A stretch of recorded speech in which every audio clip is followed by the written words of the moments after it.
My name is Dr. Michael Smith. I'm a psychiatrist by training, although I previously worked in general practice. And my current job is the Associate Medical Director for Mental Health and Addiction Services in NHS Greater Glasgow and Clyde. I became interested in ACEs research because as part of my job it's important that we're not only trying to improve the quality of care and treatment as far as we possibly can, but also to prevent mental health and emotional difficulties from arising in the first place. And when you start looking into what works in prevention, you quickly start going back through the years and find yourself in people's experiences in families and in childhood and early adolescence. And I found the ACEs research was a really helpful way of understanding what might be happening there. A whole range of different health problems, of social problems, of relationship difficulties, etc., etc. So that's a really, really important finding which should influence us all.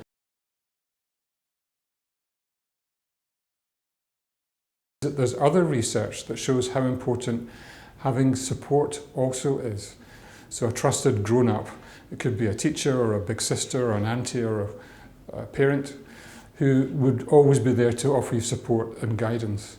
So even if you had a high ACE score, if you also had an always trusted adult, the risk of you running into difficulties wasn't just a little bit less, it was 2 or 3 times less. I think there's important lessons there for those of us who are meeting with people on a professional basis.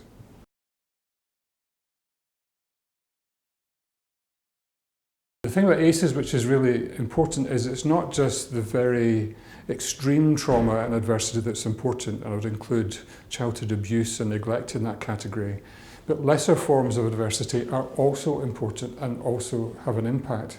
And I think there is an important space between people who don't necessarily need treatment for ACEs but nonetheless might need help to respond or to understand it and then live better with their experience of ACEs. What struck me about speaking to people is that quite often they don't particularly make an issue of their experience of adversity itself, so they'd kind of either dismiss it or say it wasn't that bad or other people had it worse. And therefore actually saying your ACE score was quite high is quite an important bit of information to make them think about that and just kind of take it on board. And the way the discussion usually goes after that, because knowing your score doesn't take you very far, is to think about what was it like as you were growing up to have to cope with those ACEs that you experienced? And everybody has their own ways of beginning to adjust and cope and live as best they can despite that. Even though you had the same ACE score, your response to that might be really, really different. People find all kinds of ways of adjusting to their experience of ACEs and coping with their experience of ACEs. And some are adaptive and helpful and others less helpful and less adaptive. But those responses don't take place in a vacuum. They're always in relationships with other people. And I think it's really important that those of us who are working with adults who'd experienced childhood adversity are always thinking about why would somebody behave or respond or communicate in a way like that.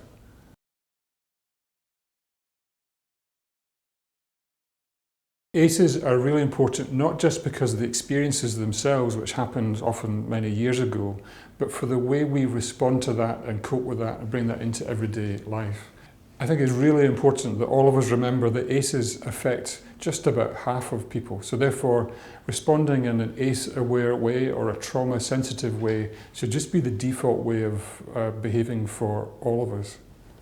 And one of the odd things about ACEs, and actually the unhelpful thing about ACEs, is that people who've had experience of ACEs often find themselves in situations where they experience blame and shame and punishment.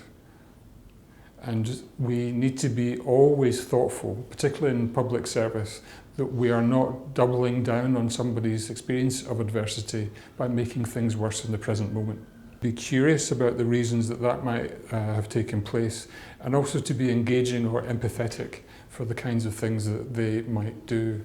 And I think it sounds a bit sort of soft or a bit wishy-washy, but actually it's not. It's really hard work to respond to somebody in that way, but it really, really gets results.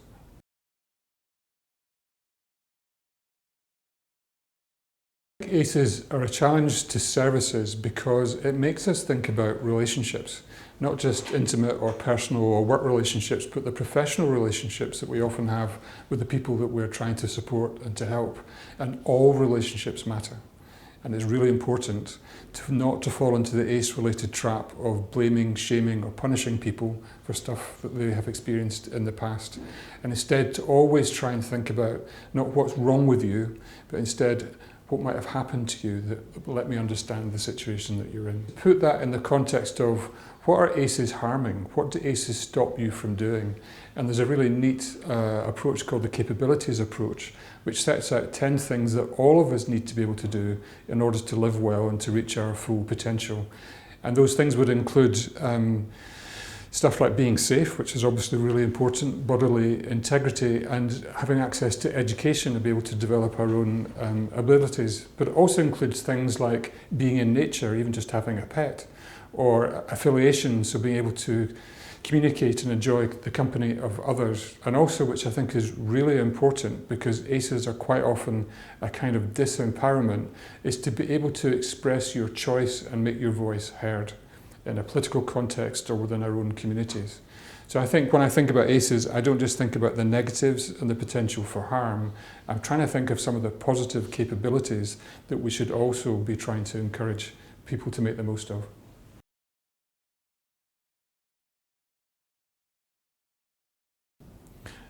So the original research into ACEs, adverse childhood experiences, really focused on stuff that happened inside the family, or at least within the household, and that's important and very relevant.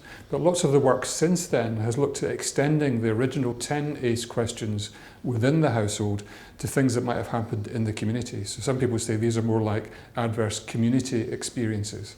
And we're finding really strong effects for things like the impact of poverty, or of living in a violent neighbourhood, or of bullying, or of racism, or of homophobia, or of somehow being different from people around you. So I think we should think not only about the original 10 ACEs, but also more broadly about a range of different experiences that people might encounter.